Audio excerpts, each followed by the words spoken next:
Good afternoon, good evening, good morning. Hope you're doing well. Today I'm going to be talking about the regional banks, how that's like going to Las Vegas, and naked shorting. I guess that's like Las Vegas too.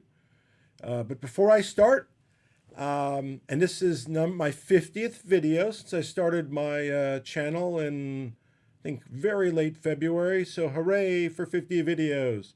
Thank you for watching. And I'm sending this 50th video out to my grandsons from Grappy, and they'll understand what that means. This is not legal advice. Like, subscribe, share, comment, invite me to dinner, send me a piece of chocolate. Not really, just kidding. But today's joke: why do seagulls fly over the sea? Because if they flew over the bay, they would be called bagels. Thanks again to little Bruce T out there for these wonderful jokes. Really fantastic jokes. So today we're talking about the regional bank crisis, and we are all aware of the regional banks that have recently either gone out of business or are in precarious position. And I deem this, amongst other causes, a regulatory problem. So that would be a problem with the FDIC, with the Fed, with the SEC, FINRA, and on top of that, there's issues of insider trading and naked shorting, and we'll get into those later. And those apply both to Silicon Valley Bank, and more recently, I heard the same as to First Republic Bank, and both were acquired. And it creates a crazy problem. One, it creates insecurity in the financial system and the banking system, and we've all seen that. And as a result, the Fed seems to have to favor large institutions. So institutions such as JP Morgan have become, in large part, too big to fail. They seem to come in and get sweetheart deals on these failing institutions. I think First Republic Bank would be one such institution. They get deals on the assets, and I think they get indemnified, so protected against losses. So it's quite a deal, and they have to be of their size to be able to have those type of deals. And with Silicon Valley Bank, which happened a month or two ago, Goldman Sachs helped Silicon Valley Bank survive until they decided not to, and apparently secured assets, scoured through its bones, and took what they thought was the best and cheapest assets and best value. Not saying there's anything wrong with that, but that's kind of the facts. And a lot of this despair in these regional banks was caused by the spike in interest rates by the Fed, by those institutions, or at least some of them, that had either poor, unregulated management or just made bad decisions. They had secured a lot of funds during COVID.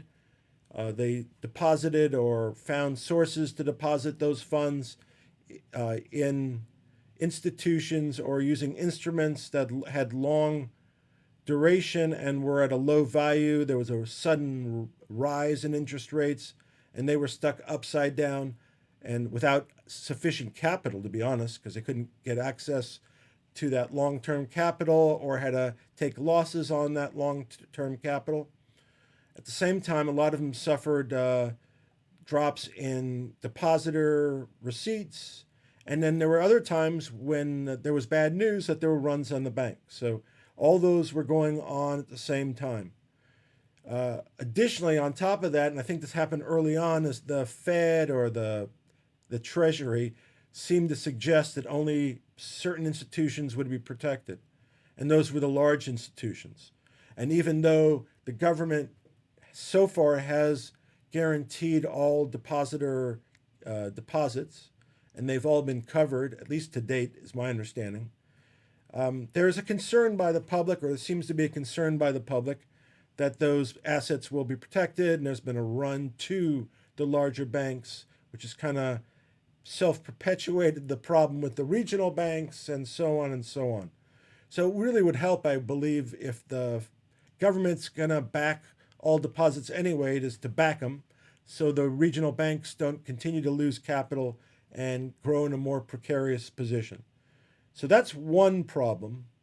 And by the way, that was known. So the regulators were asleep at the wheel. For example, with Silicon Valley Bank, Seeking Alpha had articles that were published months before the failure. So it was known, but they were asleep. And the Fed is down the block for Silicon Valley Bank. The Fed in San Francisco is down the block. So there really is no excuse.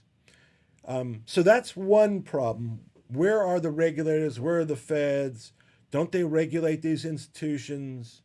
And from MMTLP, we know they don't do a great job, and they don't seem to be fair. But the financial institutions appear to be getting a different review, because the White House on Thursday or Friday came out, uh, let's say, strongly against uh, the legal shorting of bank stocks.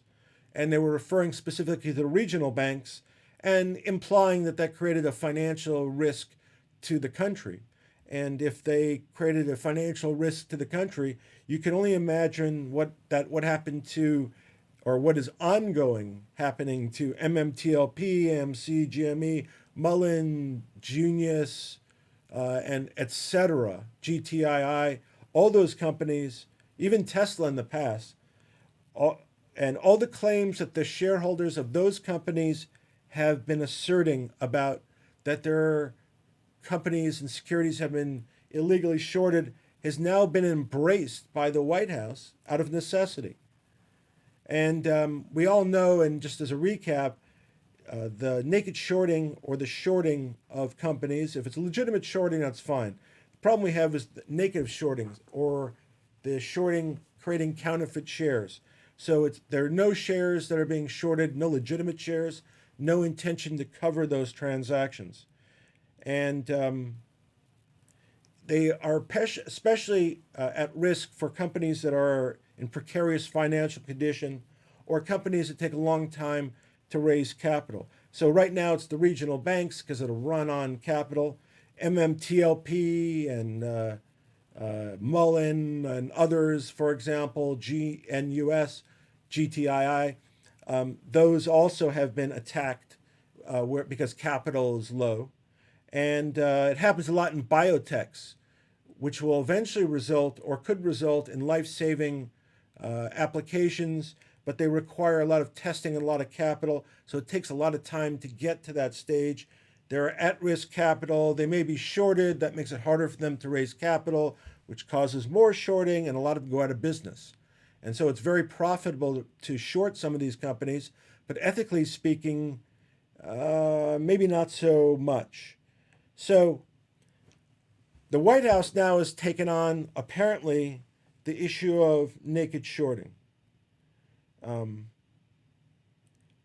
And the regulators are now in focus. So we have a problem with the regulators. Are they just incompetent? Is it just an issue of incompetence? Or is it an issue of corruption? Is that the problem? Or is it both? Is it both corruption and incompetence? Which I would say would be the worst combination. Where's Mr. Gensler? Where's he as to the naked shorting of these companies? It's obvious. He's been told. I know that he's been told about naked shorting. I know he's been told about naked shorting as to MMTLP directly, and he indicated he was aware of that. But what action has he taken? I know about Mr. Cook from FINRA. He's aware of this. We've seen correspondence to that effect. How about the broker-dealers like Fidelity? All these parties are aware of the issue of naked shorting, but they all are benefiting in some way, in some fashion. They're benefiting. So the issue is now, really stock manipulation. The imposition on ordinary Americans is unfair. And in essence, it truly is un-American, ironically.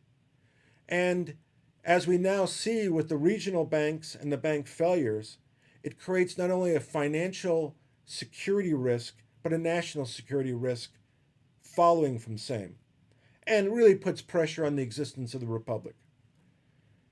So you got to stay on top of that.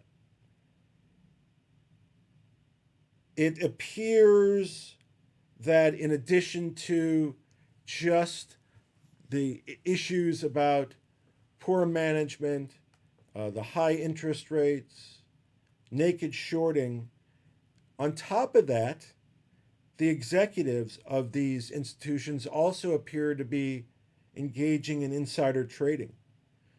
There were allegations of that with regard to Silicon Valley Bank and as to First Republic Bank.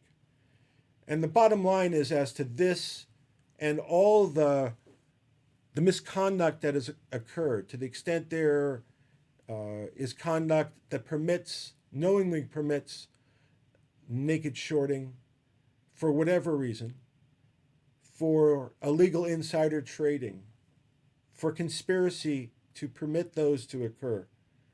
Besides the suspension of licenses and the loss of business, to the extent those acts are done intentionally, those people need to serve jail time. It not only impacts the common investor, but it impacts retirement funds, 401ks, and millions of Americans. And it's just not right. And the regulators are watching and not assisting. How hard is it to do your job? If you have an obligation to the people of this country, don't steal.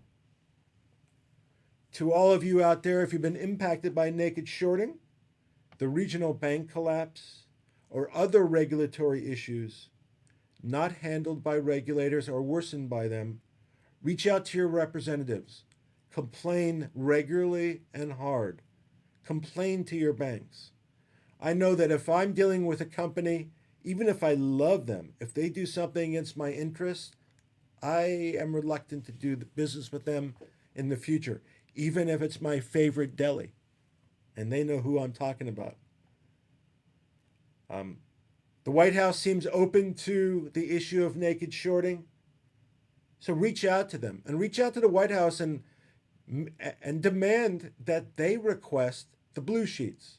The blue sheets being the electronic files that reflect the trading activity of securities and will reflect the share counts of those securities, and make the White House request those institutions that they have a problem with.